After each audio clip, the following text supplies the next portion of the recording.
Právě odešel opravář pračky a udělal mi. Tak tohle video mělo na TikToku velikánský úspěch a ozývali se mi lidi, kteří chtěli, abych jim poslala odkaz na moje video ohledně důkladného čištění pračky. Spoustu lidí se mi zaregistrovalo, protože viděli na YouTube toto video a děkovali mi, že podle toho opravdu tu pračku krásně vyčistili.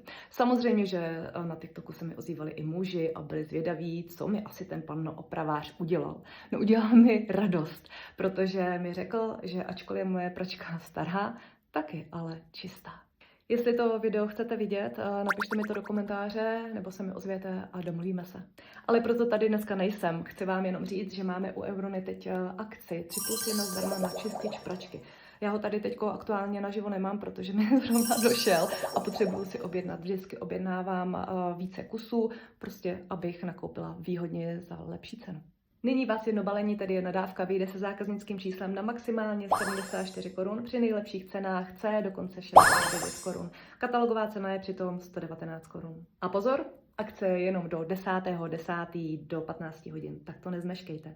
A jestli ještě nemáte své zákaznické číslo, tak nezapomeňte při své první objednávce zadat toto důležité Euron ID.